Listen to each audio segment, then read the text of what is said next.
우선 제가 참조하는 책, 항상 목사가 성경을 연구할 때는 다른 분들이 적어놓은 연구했던 책을 참조할 수밖에 없습니다. 그리고 양심적으로 밝혀야 됩니다. 어디서 그걸 인용했는가. 제가 몇 가지 책을 말씀드릴게요. 부흥과 개혁사에 나온 손에 잡히는 성경 지도, 그 다음에 대한기독교서회 유상현 교수님이 쓴 이 책 너무 좋습니다. 바울의 제1차, 2차, 3차 선교 여행이라는 책이 있습니다. 또 오늘 주로 이걸 사용을 했는데 성서 지리와 역사적 관점으로 본 사도 바울이라는 책이 있습니다. 굉장히 얇고 글도 큽니다. 그림도 많고 읽기가 편합니다. 출판사가 쿰란 출판사인데 제가 좋아하는 출판사입니다. 쿰란 출판사에서 발행하는 책들은 참 호기심이 가요. 아직까지 저를 실망시킨 책이 단 한 권도 없었습니다. 여기서 쿰란 출판사에서 발행한 사도 바울 이 책, 그래서 주로 이 책을 요약해 가지고 제가 적어놨습니다. 이거 요약본을. 그 다음에 넬슨 성경개관이라고 신구약을 통틀어서 아주 요약을 해놓은 좋은 책이 있습니다. 조이 선교회에서 쓴 넬슨 성경개관, 또 이승수님이 쓴 바울 퍼펙타클 성경지도, 또 차트와 지도로 보는 성경, 또 쿰란 출판사에서 발행한 장재일 목사님이 쓴 밥하면서 보는 복음서의 유대적 배경, 그 외에 다수 책들이 있습니다. 제가 이런 책들을 두루 살피는 이유가 뭐냐면 어느 한 책이 다 100점짜리가 없습니다. 어느 한 사람이 모든 지식을 다 가질 수는 없죠. 그래서 우리는 참 편하게 지식을 습득하는 것입니다. 이런 훌륭한 분들이 여러 연구 고찰한 책을 아주 쉽게 접할 수가 있으니까. 그래서 이런 책들을 요약해서 여러분들이 가급적 꺼려하지 않고 사도행전을 이해할 수 있도록 그렇게 강해하고자 합니다.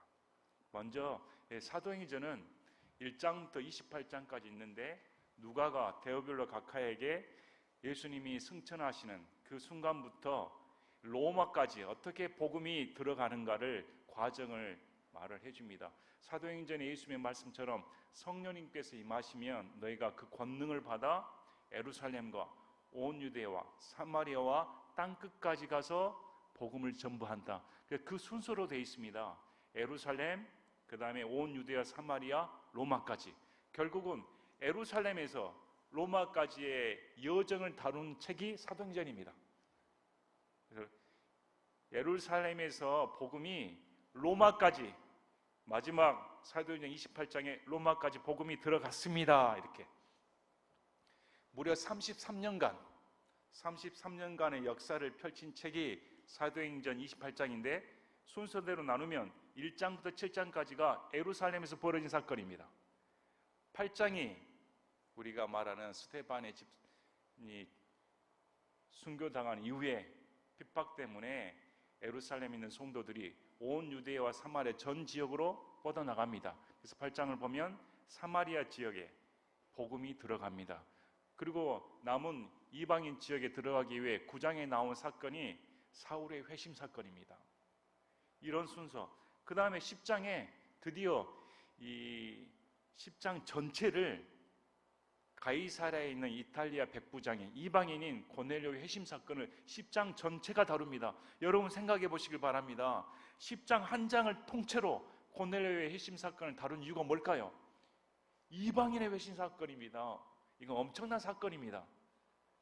그리고 10장 이후부터 이제 11장 2장까지 베드로가 이제 사라지고 사도 바울이 전면에 등장하기 시작합니다. 13장부터 1차 선교행이 시작을 합니다. 바울의 행전이 시작이 되는 것입니다. 이런 순서대를 쑥 훑어보면 이렇게 예루살렘에 국한되었던, 유대 중심에 국화됐던 이 복음이, 사도들이 이 복음을 들고 유대와 사마리아와 결국 사도 바울이 로마까지 복음을 펼치는 그런 역사적인 사건을 다루는구나. 그리고 당시 세계관이 로마가 제일이었습니다. 당시 세계관이. 그래서 로마를 점령하면 세계를 점령한 걸로 생각을 했습니다. 그래서 바울의 목표는 세계의 중심인 로마를 복음으로 정복하는 것이었습니다. 그것을 성령님께서 사도들 가운데 역사하여 이끄시는 내용들을 기록한 책입니다. 그래서 굉장히 역동적입니다. 여러분들이 이 사도행전을 읽어보면 마음에 감동을 느껴야 됩니다. 와, 어떻게 이 복음을 들어서 목숨을 가리지 않고 이렇게 나가서 외칠 수가 있을까? 이런 그 마음의 뜨거움이, 간절함이 우리 가운데 임해야 됩니다. 그냥 지식이 아니라 와, 진짜 하나님 말씀이 살아있구나, 이 복음에 목숨 건 사람이 이렇게 많다니, 이런 열정을 가져야 됩니다.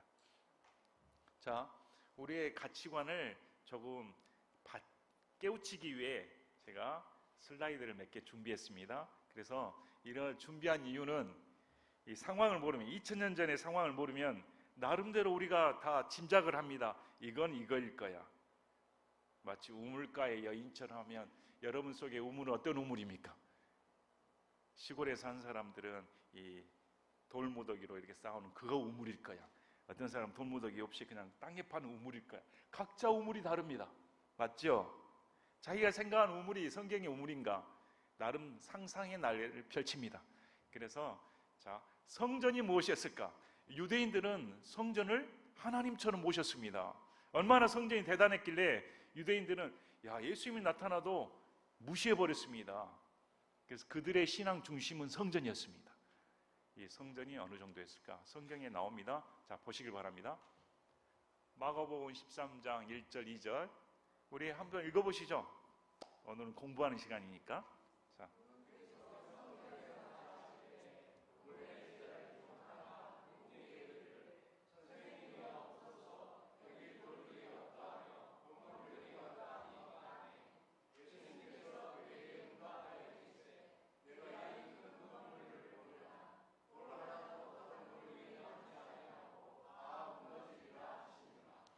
제자들이 예루살렘에 우리 예수님과 갔더니 우와, 이 성전 보시길 바랍니다. 이거 어마어마한 건물 아닙니까?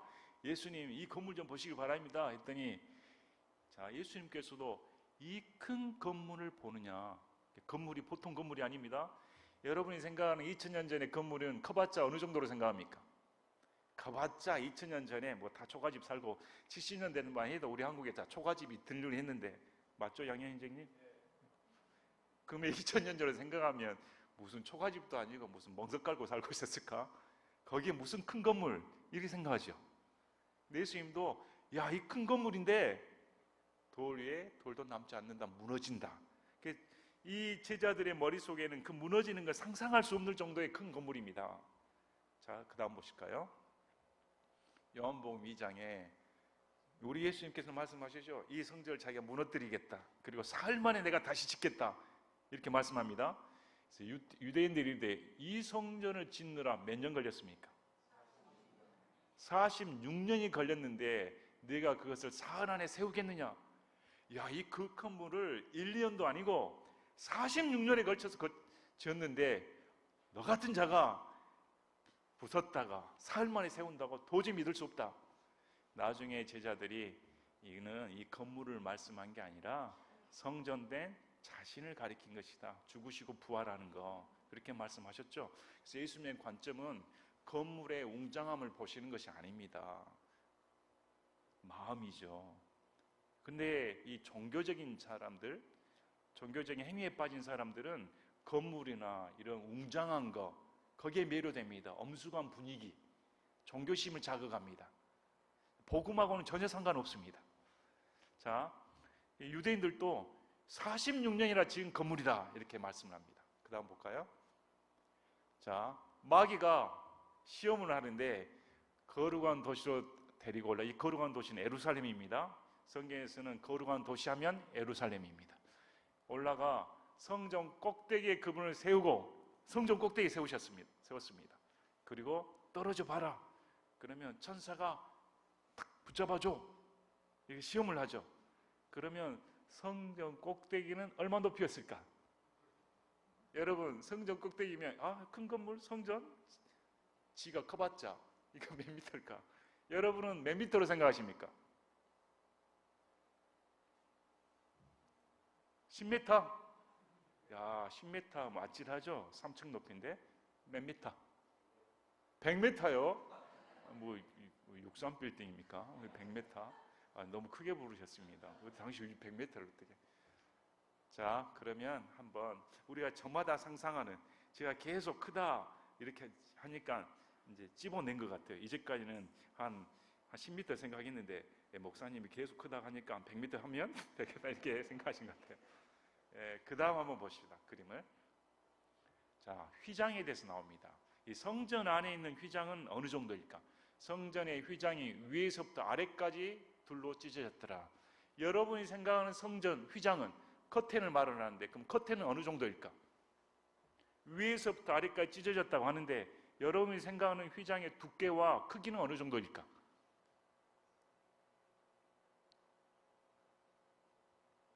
잘 가늠이 안 되죠.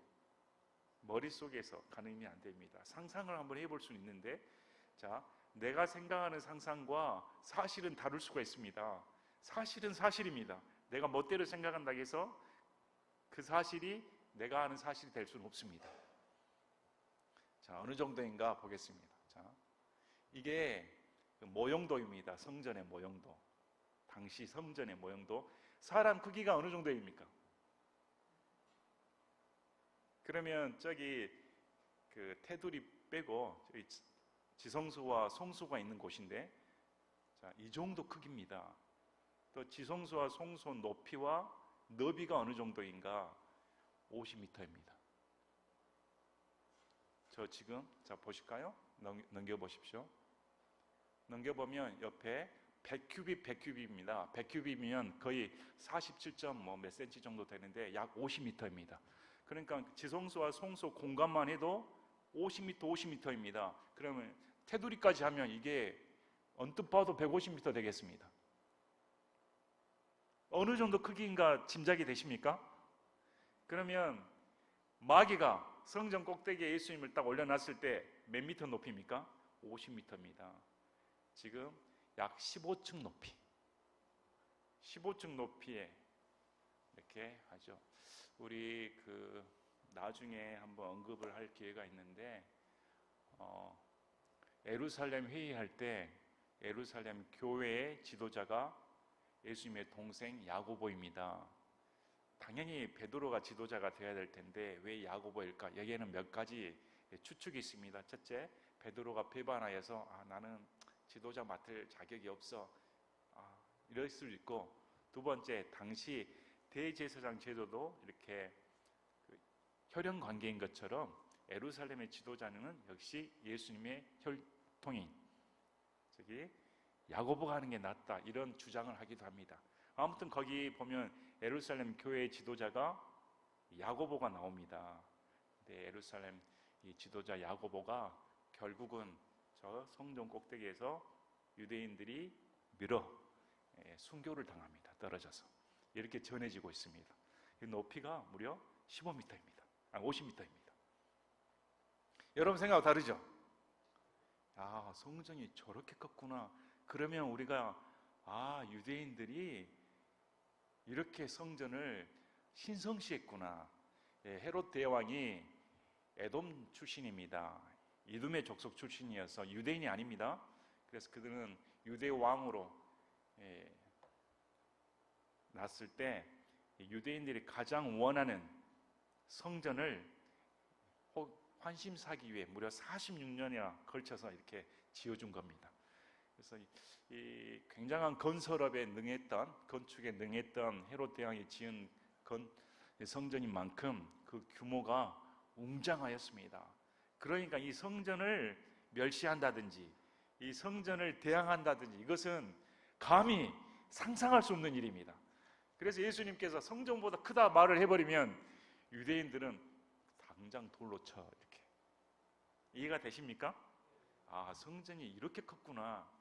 자, 그러면 휘장은 어느 정도였을까 보시길 바랍니다.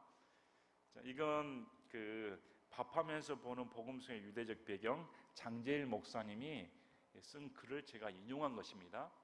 이 휘장은 24개의 실로 꼬여진 줄 72개를 모아서 섞어 짜서 만들었다. 24개의 실로 줄 72개를 했으면 이게 찢어집니까? 세 가닥도 함께 이렇게 하면 찢어지지 않는데 무려 이 겹이 지금 줄 72개를 모아서 했다. 이건 불가능합니다. 찢어지는 것은. 근데 두께가 손바닥 넓이 약 9.34cm다. 손바닥 두께가. 그리고 길이가 22.4m다. 22.4m면 어느 정도입니까? 넓이가 11.2m다. 보통 두께와 크기를 가지고 있는 우리가 생각하는 단순 커튼 정도가 아닙니다. 자, 넘겨보시면 운반할 때는 너무 무거우니까 300명의 제사장들이 함께 달라붙었다. 1년에 2개를 만들고 값을 따지면 2만 80디나르, 로마 병사의 1년 월급이 50디나르, 송아지 한 마리가 20디나르, 순양 한 마리가 8디나르. 얼른 딱 계산해 보면 송아지 한 마리가 20디나르니까 그것의 1000배. 한 마리가 300만 원이고 300만 원이면 얼마? 30억. 대충 계산이 나옵니까? 야, 이 휘장이 보통이 아니구나. 그런데 이 휘장이 위에서부터 찢어졌다. 이게 자연적으로 있을 수 있는 일인가? 없다는 것입니다. 하나님께서 찢어버리셨죠. 그래서 성소와 지성소를 가로막는 휘장을 찢어서 이제는 누구나 대제사장만 들어갈 수 있는 그 지성소를 예수님 믿는 자라면 예수님의 피를 의지해 지통으로 들어갈 수 있다. 이것이 복음을 가르칩니다. 그래서 그 광경을 보고 백부장이 저는 하나님의 아들이다. 불가능한 것이 벌어지는 일이니까.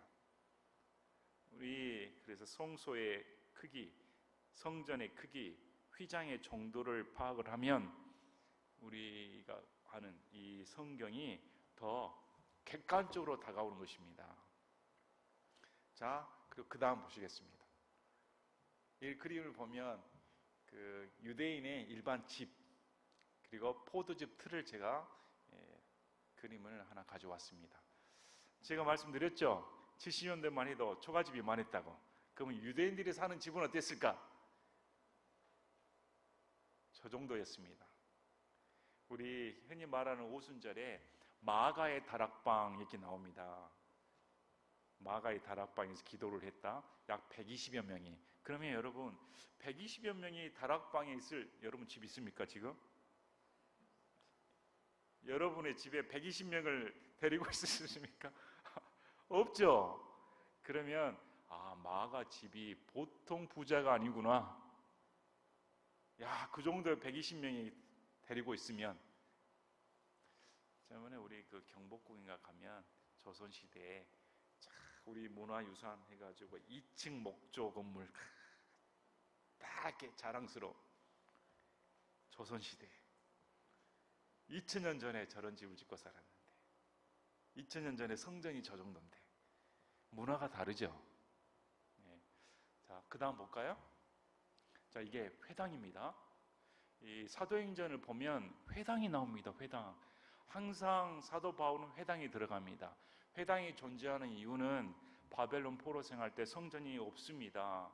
성전이 없으니까 유대인들은 예배를 드려야 되는데 성전이 없으니까 예배 초소를 만들기 위해 회당을 지었습니다.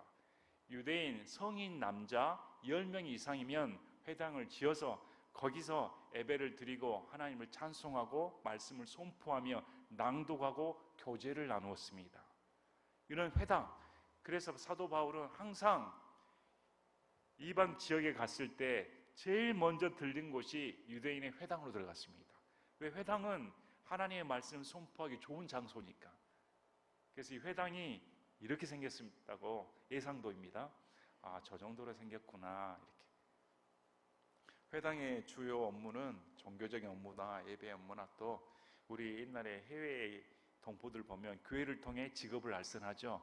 그런 역할도 했다고 합니다. 하나의 모임 장소, 유대인들의. 근데 이제 이 유대인들의 모임 장소가 됐는데 거기에 이방인들이 유대인들을 보았더니 유대인이 죄와 타협하지 않고 거룩하게 살거든요. 또 세상과 유일신 사상을 가지고 있으니까 저 사람들 대단한데 저들이 믿는 하나님은 누군가 하나님을 경외하는 사람들이 등장합니다. 이방인이면서 하나님을 경외하는데 할례를 받지 않는 사람. 이 할례는 당시 이방인들한테는 아주 그냥 수치거리였습니다. 할례, 그 야만이라는 짓이었습니다. 이방인들이 봤을 때는. 근데 유대인 입장에서는 할례도 안 받는 이 야만인들, 그래서 아주 상극이었습니다. 할례가.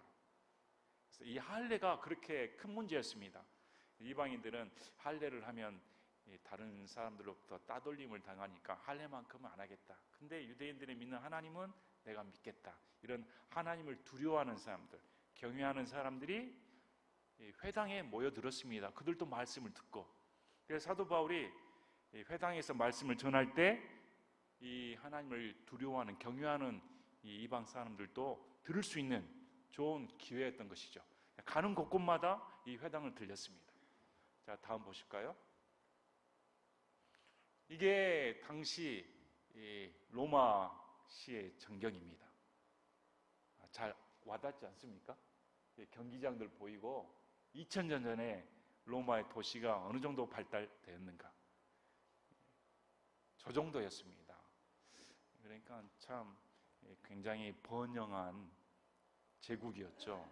그래서 아마 로마 황제가 내가 신이다 해도 사람들이 다 꾸벅 죽을 수밖에 없는 절대 권력을 가진, 저 정도 위용을 자랑하니까 예상도인데 저렇게 로마가 번창했습니다. 자, 그 다음, 자, 이제 이 정도 지식을 습득하시고 사도행전의 연대가 어떻게 되는가를 알아야 됩니다. 연대. 제가 우리 유리자매님이 이렇게 책을 만들어 주셨습니다. 참 놀랐습니다. 이렇게 제1회 찬양 수련회 해가지고 와, 이 책을 만들어 주셨죠. 책 페이지를 보시면 3페이지에 있습니다. 3페이지에 저 내용이 기록되어 있는데,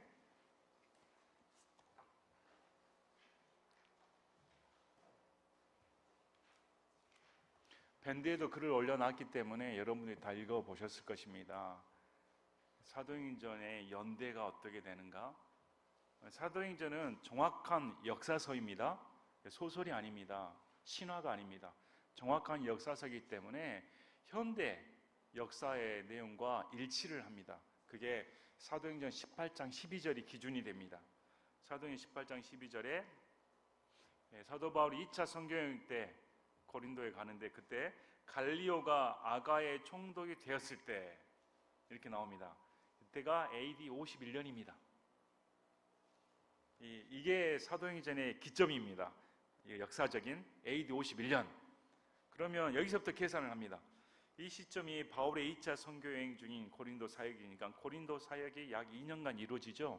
그러면 2년 뒤로 가면 AD 49년이 사도행전 15장 예루살렘 회의 사건입니다. AD 49년. 그 뒤부터 이렇게 계산을 해서 나가면 됩니다. 갈라디아서 1장 18절을 보면 바울이 첫 예루살렘을 방문하는데 이렇게 기록이 되어 있습니다. 다마스쿠스에서 복음을 전하다가 쫓겨납니다. 그래서 아라비아로 갔다가 다시 다마스쿠스 갔다가 3년 지난 시점에 예루살렘으로 갑니다. 이것이 첫 번째 방문입니다. 그러니까 회심한 후에 최소 3년 지난 후에 첫 번째 예루살렘을 방문합니다. 그리고 두 번째 예루살렘 방문은 구호금을 전달하기 갑니다. 클라우디스 시대의 큰 기근이 AD 44에서 46년경에 실제 있었다. 그래서 안디옥에서 파송을 해 예루살렘에 두 번째 방문을 합니다. 그리고 세 번째 방문은 AD 49년 예루살렘 회의 참석하기 위해 합니다. 그래서 사도행전에 총 5번 방문이 나옵니다. 바울이. 네 번째 방문은 4차 예루살렘 방문은 사도행전 18장 21절에 언급이 돼 있고, 마지막 5번째 방문은 사도행전 21장 3차 선교여행 후에 예루살렘에서 붙잡힙니다. 이렇게 사도 바울이 5번 갑니다. 그래서 갈라디아서 2장 1절을 보면 다소 지역으로 간 뒤 시리아와 길리기아 지방에 복음 전한 후 14년이 지난 뒤 참석을 했다. 그러니까 14년이 지난 뒤 예루살렘 회의에 참석을 했으니까 회심한 후 3년하고 14년을 더하면 바울이 회심한 연도가 나옵니다. 바울이 회심한 연도는 몇 년일까요? AD 32년. 보통 AD 32년에서 33년을 추정을 합니다. 그러면 바울이 회심한 사건은 사도행전 몇 장에서 다룹니까? 9장입니다.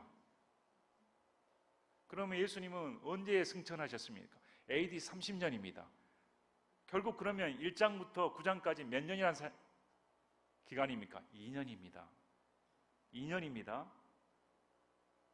1장부터 바울의 회심 사건까지 기간은 2년이 지난 시점이고 9장부터 이제 연도수가 뻥 뛰는 것입니다. 자, 그래서 그 1차 선교행은 주로 AD 47에서 48년, 사도행전 13장에 14장에서 다룹니다. 예루살렘 회의는 AD 49년, 사도행전 15장에서 다루고 2차 선교행은 사도행전 16, 18장, 3차 선교행은 사도행전 19, 20장. 이것은 다음에 하나씩 차례대로 다루겠습니다. 가이사랴 옥중 생활을 2년 합니다. 주로 사도 바울은 2년씩 옥중 생활을 합니다. 로마에서도 2년 하고, AD 60년 전후에 로마로 압송되어 약 6개월간 항해를 하고 2년간 가택 연금 당한 후에 풀려났다가 다시 붙잡혀 순교한 것으로 알려져 있습니다. AD 66년경. 그래서 이 연도순을 보면 약 33년간 사도행전 역사가 기록이 되어 있고, 사도 베드로와 사도 바울의 행적을 주로 다루고 있으며, 복음의 행적이 예루살렘에서 로마까지 가는 그 여정을 다룬 책이 사도행전이다. 그래서 이 연대순을 조금 이해를 하면 이제 사도행전 보시는 게 그렇게 어렵지가 않습니다. 그래서 한 가지 이제 지도를 알아야 됩니다. 벌써부터 얼굴에 인상이 써지죠. 지도를 좀 배우셔야 되니까. 자, 이 정도 사도행전 연대를 보고 우리 이 그림을 볼까요?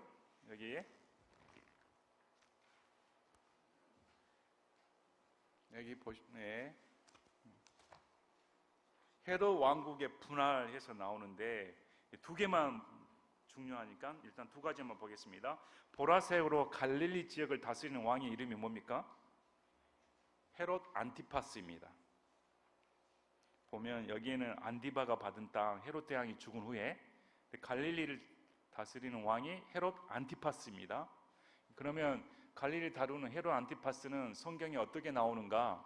침례자 요한을 참수시킨 자가 헤롯 안티파스입니다. 또 예수님께서 십자가형을 당하실 때 본디오 빌라도가 헤롯 안티파스에 예수님께 보냅니다. 갈릴리 지역을 다스리던 헤롯이었으니까. 근데 우리가 성경을 볼 때 너무 헷갈리는 게 다 헤롯으로 나오거든요. 헤롯 하니까 누구 헤롯인지 이걸 알아야 됩니다. 자, 밑에 보면 주황색으로 보니까 사마리아, 유대, 이두메에 나왔죠. 누가 다스린다고 나옵니까? 아켈라오라고 나옵니다. 헤롯 대왕의 장남입니다. 유대를 다스립니다. 유대.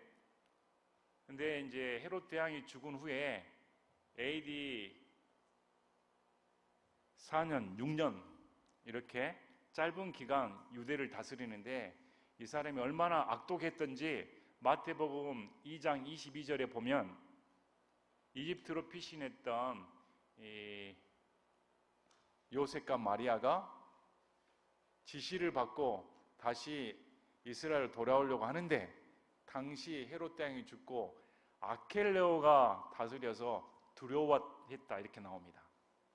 그럼에도 돌아서 나사렛으로 갔다. 이는 예수님이 나사렛에서 자란 이런 말을 얻기 위해 이런 말이 적어져 있습니다. 아켈레오라는 사람이 얼마나 두려운 존재였으면 두려웠다고 나옵니다. 아주 악명이 높은 자였습니다. 유대인과 자주 마찰을 일으켜서 결국은 유대인들이 못 살겠다 하고 로마 황제에게 탄원을 해서 숙청당합니다. 아켈레오가 추방당합니다. 그 후에 유대 지역을 다스리는 사람이 없으니까 로마가 직접 총독을 보내 관할시킵니다. 총독이 직접 유대 땅을 다스립니다. 여러분 한번 생각해 보시기 바랍니다. 만에 하나 로마 총독이 부임하지 않았다면 우리 예수님은 십자가에 달릴 수 없다. 로마 형벌이 십자가를 형벌이 있으니까. 이해하시겠습니까?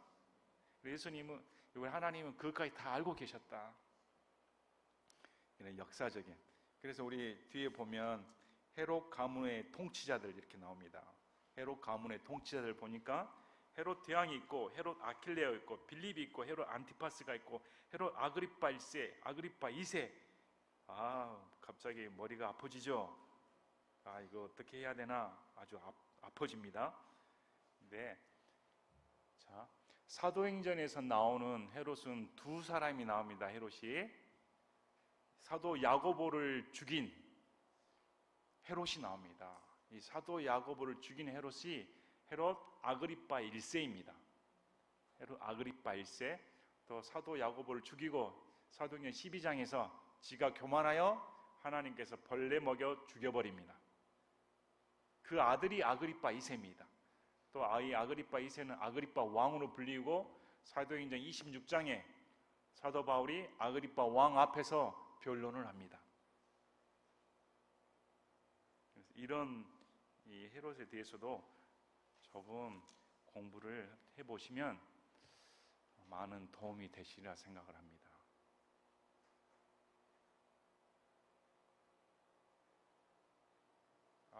지금 반응이 여기서부터는 제 한번 저 보시길 바랍니다. 지금 헤롯이 해롱으로 변할 수가 있어요. 지금 해롱 할 수 있어요. 지금부터는 난 해롱. 자, 왜 지도가 중요하냐면 다시 헤롯 왕국의 분화를 한번 보실까요? 이 지도를 보면 눈에 익숙한 지명들이 보입니다. 그 바닷가 쪽을 보니까 지중해입니다. 지중해를 보니까 아소도가 있습니다. 아소도는 사도행전 8장에 빌립이 아소도로 갑니다. 이디오피아 내시를 하나님의 은혜로 구원시킨 후에 아소도로 갔다가 가이사랴로 갑니다. 가이사랴가 저 위에 카이사리아 마리티마입니다. 카이사리아 마리티마가 가이사랴인데, 이 가이사랴는 헤롯 대왕이 황제를 위해 건설한 도시입니다. 그래서 여기에 총독 본부가 있고 이탈리아 군대가 주둔해던 곳입니다. 누가 살고 있었습니까? 나중에 사도행전 보면은 사도 바울이 빌립의 집, 가이사랴에 있는 빌립의 집에 거합니다. 중요한 사건은 여기에 고넬료가 있었습니다. 보면 좀 위에 보니까 루따 보이죠? 약간 유대 옆에 루따가 사도행전 9장에서 마비병 8년 동안 누워있는 애니야를 베드로가 고칩니다. 그랬더니 그 옆에 바닷가에 욥바가 있죠. 욥바에 항상 여러분한테 이렇게 다 빌어라, 다 비다. 진짜 다 빌어. 죽게 생겼으니 다 빌어. 다비다라 또는 번역하면 도루가라는 여자가 죽었습니다. 근데 그가 가난한 과부를 위해 얼마나 선행을 베풀었든지 베드로를 불러가지고 제발 살려주시길 바랍니다 했더니 욥바가 가까우니까 베드로가 가서 살려냅니다. 그랬더니 이 성령께서 가이사랴에 있는 고넬료에게 야, 욥바에 그리 멀지 않은 곳에 베드로가 있으니까 그를 불러서 하나님 말씀을 들어라. 그래서 가이사랴에 있는 이탈리아 백부장인 고넬료가 욥바에 있는 베드로를 데리러 갑니다. 이렇게 지도를 알면 이렇게 있구나. 이것이 더 귀에 익숙해집니다.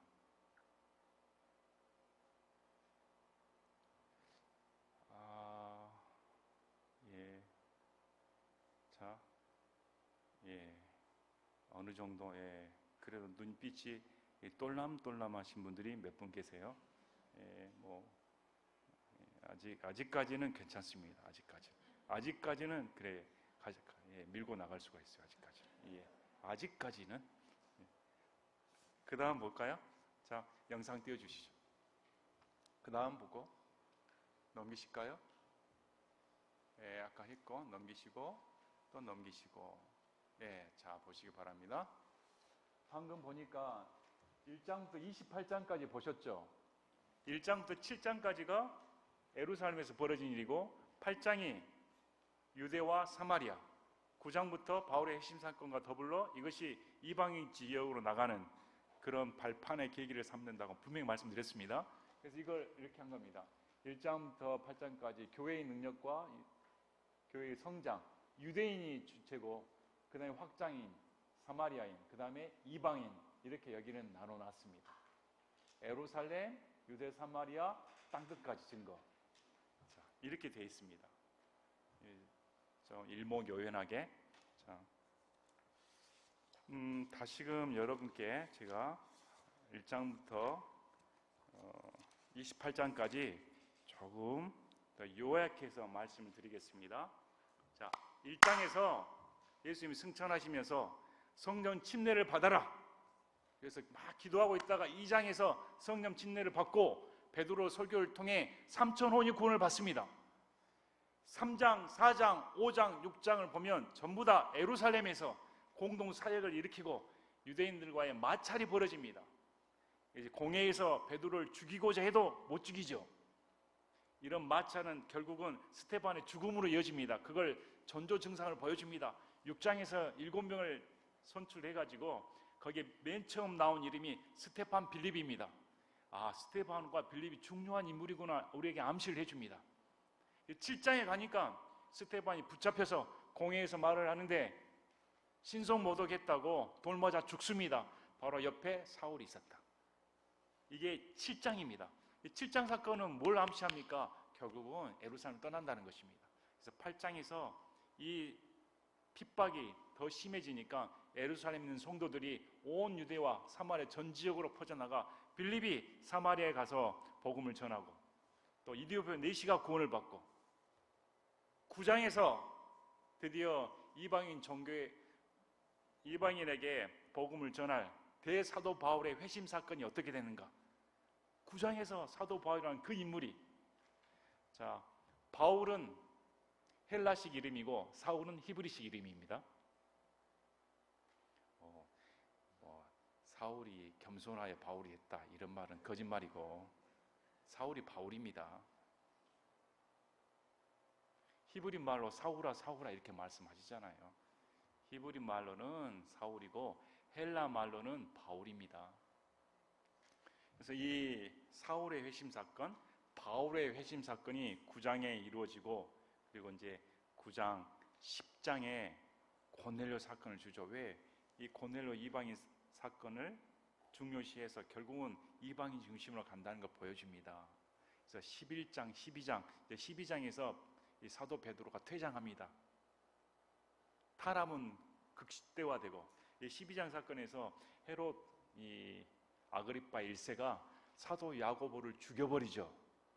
사도 중에 사도를 죽여버렸습니다. 이 말은 결국 이제 이스라엘과 이제 결별한다는 것을 암시해 줍니다. 그 13장부터 사도 바울이 1차 선교여행을 떠납니다. 그리고 이제 우리가 아는 10장 사건 이후에 11장에 그리스도인 누군가 가르쳐 주죠. 안디옥에서 바나바와 사울이 1년간 가르치면서 예수님 믿는 자가 그리스도인으로 불리었다.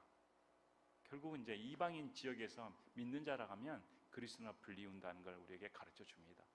그리고 14장, 15장, 13, 14장이 1차 선교여행 때 키프로스로 갔다가 타우루스 산맥을 넘어 비시디의 안디옥, 이고니움, 루스드라, 더베까지 이어지는 그 과정을 말을 해줍니다. 그 15장에서 아직도 유대인과의 마찰이 심해가지고 드디어 15장에서 판결이 나죠. 율법하고는 상관없이 믿음으로 구원받는다. 그리고 이제 16, 17, 18장 세 장에 걸쳐서 고린도 지역으로 가 바울의 2차 선교여행이 이루어집니다. 그리고 19장에 에베소 사건을 다루면서 잠시 고린도에 3달간 머뭅니다. 그때 로마서를 쓰지요. 내가 반드시 로마를 봐야겠다. 그리고 이제 예루살렘을 돌아가는데 바울은 죽을 줄 알고 갔습니다. 3차 선교여행 끝난 시점에서 밀레도에서 에베소 장로들로 말하죠. 나 죽으러 간다. 다시 너희들 못 본다. 그리고 21장에 가서 붙잡힙니다. 자, 붙잡히면서 28장까지 이 바울 한 사람이 로마까지 어떻게 이송하는가. 사도행전을 보면 무려 8장에 걸쳐서 바울에게 할애하고 있지 않습니까? 그만큼 중요하다는 것입니다. 그만큼 이 로마로 가는 이 복음의 열정, 사도 바울의 고난, 사도 바울의 이 변호, 말, 메시지, 우리가 들어야 할 메시지, 이게 얼마나 중요한가. 또 그 곁에 누가가 참수 직전까지 같이 있었으니까 누구보다 자세하게 기록할 수가 있었습니다. 이 과정을 딱 써서 28장까지 간 것이죠. 로마까지. 그래서 로마 감옥에 있는데 당시 이제 바울은 로마 시민권자였습니다. 로마 시민권자가 될 수 있는 방법은 제가 이 책에서 보고 몇 가지 말씀드렸죠. 24년간 이상 군인으로 복무한 경우, 돈으로 사는 경우, 그 다음에 혁혁한 공을 세운 경우. 당시 로마 시민권자라 하면 함부로 건들 수가 없었습니다. 특권이 많았기 때문에. 그러면 그 사람의 신분을 어떻게 알 수가 있을까요? 무슨 마패를 들고 다녔을까? 붙잡혀가고 두드러 맞고 벌거벗게 했는데 마패를 들고 왔을까? 이렇게 추정을 합니다. 거짓말하면 참수형 당하니까 그 사람이 로마 시민권자 하면 그대로 믿었다고 합니다. 거짓말 할 수가 없으니까. 여기서 한 가지 알게, 빌립보에서 감옥에 갇혔을 때 바울이 이렇게 말합니다. 우리가 로마 시민권자다. 우리란 말을 씁니다. 내가란 말을 쓰지 않고. 그럼 누가 같이 있었습니까? 실라가 있었습니다. 그러면 실라도 로마 시민권자다. 왜 실라를 데리고 갔을까요? 로마 시민권자니까 더 자유롭게 복음을 선포할 수가 있었습니다. 이런 점들이 맥락을 이해할 수가 있습니다. 그래서 로마 시민권자는 카이사르에게 항소할 권리가 있고, 그 다음에 십자가형에 처하지 않습니다. 그 다음에 자기가 죄수가 됐을 때 두 사람이 보증을 하면 바깥으로 출입이 가능합니다. 그래서 이 로마 감옥에 있을 때 감옥에 꽝 박혀 있는 게 아니라 자유롭게 출입을 했습니다. 로마 시민권자로서 또 신임을 얻었기 때문에 자유롭게 출입을 하며 사람들 만나고 편지를 쓸 수가 있었던 것이죠. 오히려 로마에 가가지고 복음을 증거하는 이런 상황들이 기록되어 있습니다. 도움이 되셨습니까? 도움이 조금 되셨습니까? 지도 공부를 더 해볼까요?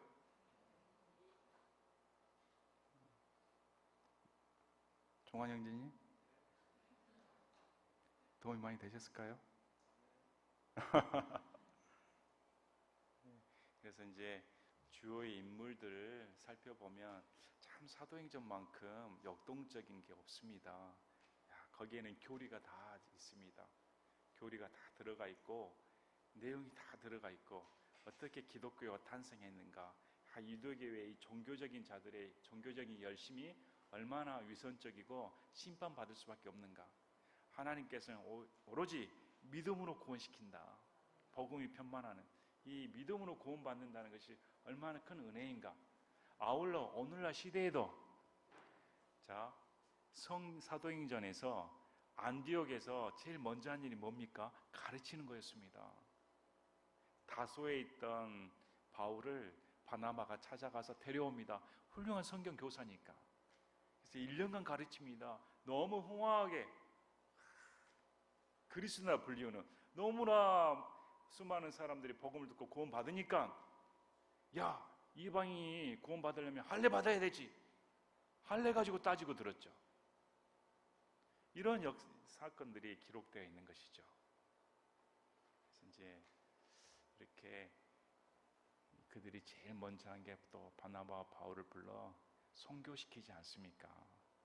오늘날 우리나라는 어떻습니까? 모여라 집 짓자, 모여라 성전 짓자. 뭐 성전입니까? 우러질 성전, 예배당이지. 뭐 여기 사도행전에 나오는 이 사람들이 뭐 성전 짓었습니까? 뭐 자기들이 거하는 초소가 번쩍빛간 무슨 예배당이라도 있었겠습니까? 모이면 가르치는 거였습니다. 모이면 성경 배우는 것이고, 오늘날 교회는 글쎄, 모이면 노래하자, 모이면 놀자, 모이면 카페 가자, 모이면 아닙니까? 참 성경을 배우고 성경을 이렇게 가까이 하고 말씀을 배우는 것이 사도행전에서 나오는 첫째였습니다.